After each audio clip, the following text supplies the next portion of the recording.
We laugh at sheep. Oh, sheep, they're so stupid. Humans have out-sheep the sheep. We've dispensed with the bloody sheepdog.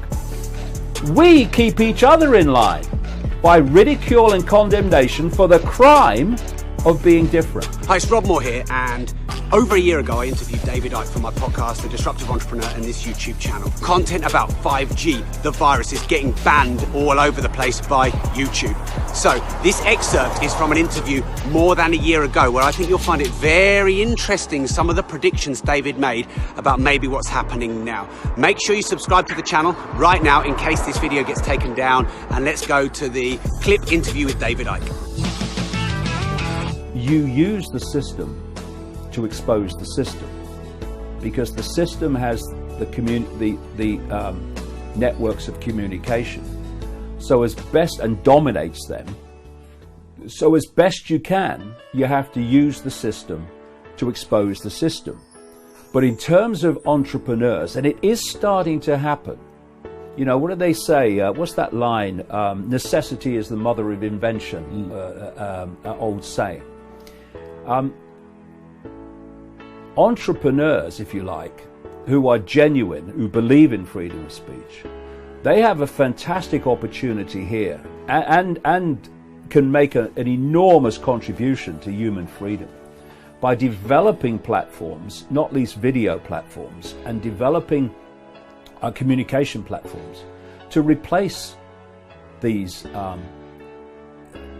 system-controlled operations, so that we don't have to use the system to bring the system down only. We have our own free platforms, non-censored platforms that can communicate it. And the more then that you have censorship and suppression in the official media networks, the more people will gravitate towards those that are censorship free. And it will become counterproductive then for the corporate giants in Silicon Valley to go down the road they're going, because they'll just be replaced. Because there is, I mean, I've been on this journey now for nearly 30 years. When I started out, no one wanted to know. I was just laughed at in the street and everything. On this world tour, speaking tour, since the summer of 2016, all over the world, literally, I have seen a dramatic transformation, both in the numbers of people that want to look at the world in another way and see that maybe this official narrative is not exactly how it is or anything like it is. And not only that, the kind of people within the system, people that a few years ago you thought, well, they'd never be, you know, in a position to think differently or question, but they are. There is a changing awareness going on that the world is not like they thought it was, and the system has told them from cradle since they were born to how things are. Because when you look at a human life, it is a download of the official version of everything. That's what it is. This is why vast numbers of people have no other filter for their view of reality, self, world events than the information they receive from the mainstream media and mainstream everything. You know, you come out of the womb and your parents, who've been through the process that you're about to go through, the programming process, they start influencing your perceptions of reality. Overwhelmingly, the vast overwhelming majority, not because they're being malevolent, but that they've been persuaded that their version of everything is true. Therefore, they're passing on to you because they think they're doing the best for you. You then go into what's called the education system. It's a perceptual programming operation. It's psychological warfare on the young. And from the age of 3, 4, right up through your formative years into your teenage years, day after day after day after day, you are being given the official version of everything. Official version of science, of medicine, of politics, of everything, all the way through your formative years. And it's what I call the postage stamp consensus. It's a very narrow band of possibility. And if you're going to pass exams, you have to tell the system that postage stamp perception of possibility that you've been told is reality. Otherwise, you're not going to pass your exams. Because what are exams? It's the system saying, you tell me what I've told you, and I'll give you a prize. You tell me what I've not told you, because you've got a mind of your own and you're questioning it, and I'll ring your mum and dad and say you're a disruptive influence in the classroom. Right?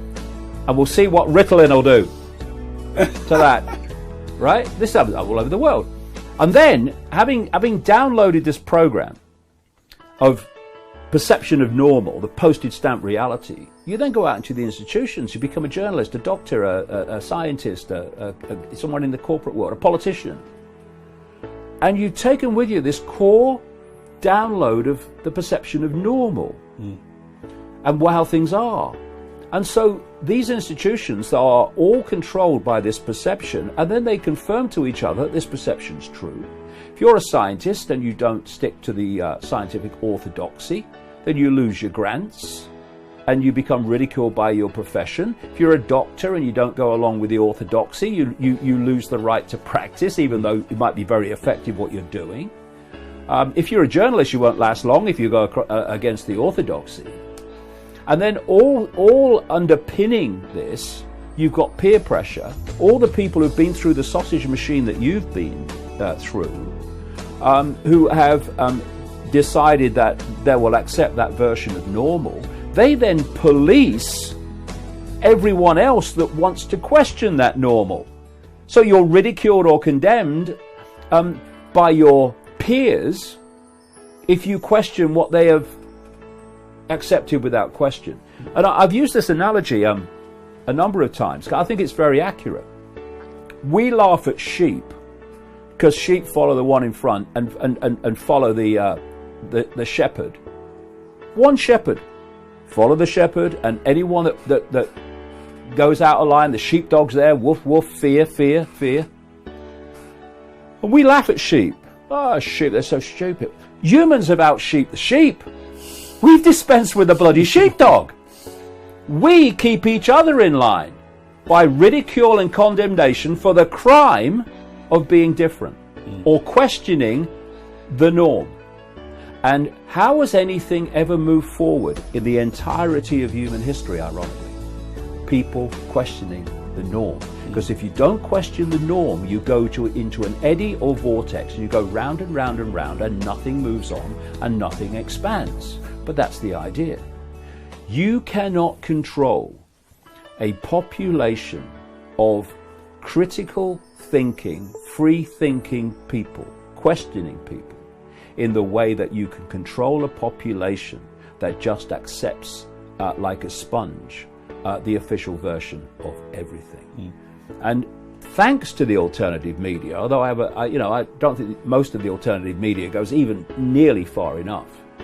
Most of it's not actually alternative, but mainstream light. But even so, thanks to that, and this availability in the last few years of alternative narratives to world events, etc., people have started now to question more than ever before.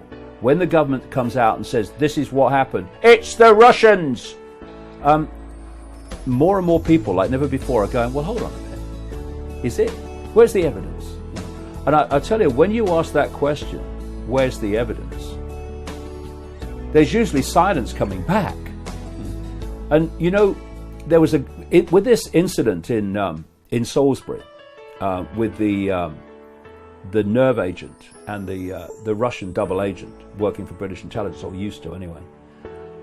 There was a wonderful line from Theresa May, the British Prime Minister, that encapsulated exactly what I'm talking about, and how this perceptual download, this perceptual